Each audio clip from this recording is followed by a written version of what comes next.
fa mbola ao anatin'izay fifaninanana izay any dia ny zoma teo vao no nanomboka ny andro voalohany amin'ity fifaninanana ity.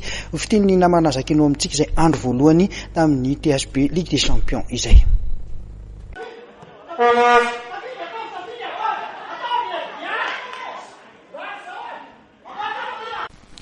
Lalao nandrasany maro tamin'ny andro voalohany fidinana faharoa ny fidinan'ny tompon-daka nasionaly taranja baolina kitra na ny THB Ligue des Champions ny an'ny LGK plus Analamanga sy ny SG Tumada teny votovorona ny zoma teo. Nisaraka adisahala ronirony rotota tamin'ity lalao ity. Idinony nanokatra nisa tamin'ny alalan'ny coup franc teo amin'ny fizara-potoana voalohany.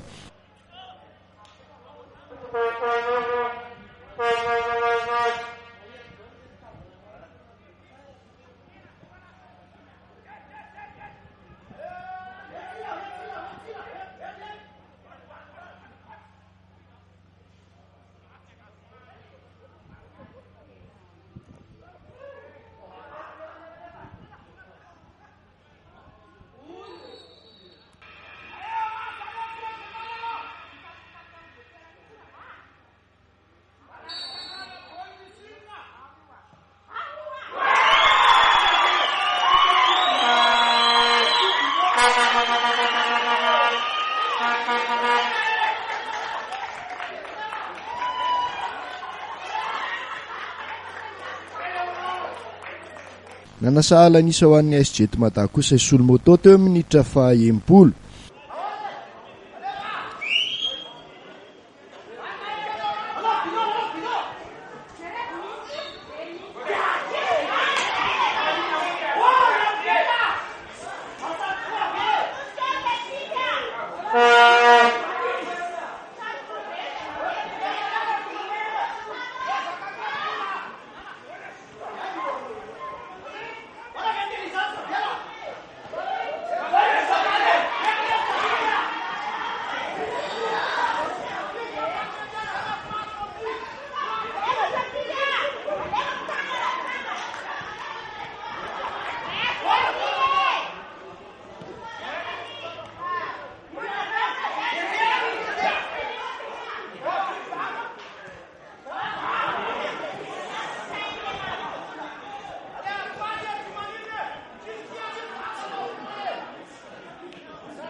Tany amin'ny minitra faefatra amin'ny valopolo dia nitarika nisandray ny LGK plus rehefa napiditra ny baolina faharoa tamin'ny alalan'ny coup franc indray edy kely.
Minitra taorin'izay nefa dia nahavita nanasahala nisa indray ny ASG Tumada amin'ny alalan'ny Dody.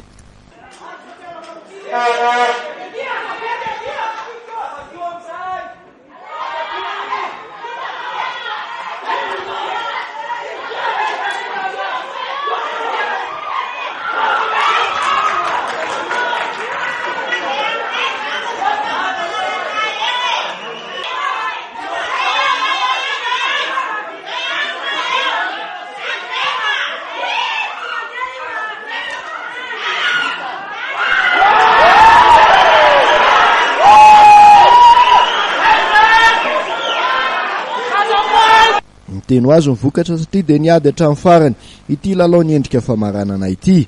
Na izany ary dia nanatombo ny ekipa ny LGK Plus saingy tsy navita napiditra baolina fotsiny tamin'ireo fanafihana ny sesina taona.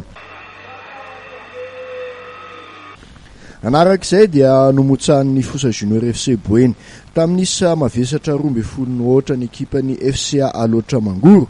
Mariana fa ekipa 5 ihany no mifaninana ao amin'ity vondrona ao vodivorona ity satria ny alandarana ny ekipa ny MTM Mamelaka. Ny ekipa ny Tamaporo Berger avy any Sofia zany no tsy niakatra kianja tamin'ity andro voalohany ity. Tahak'izao kosa ny vokatra tany Fianarantsoa nandritra ny andro voalohany iny. Ny Knapsa Sporitas nandesiny FC Vakinakaratra tamin'isa 3-0.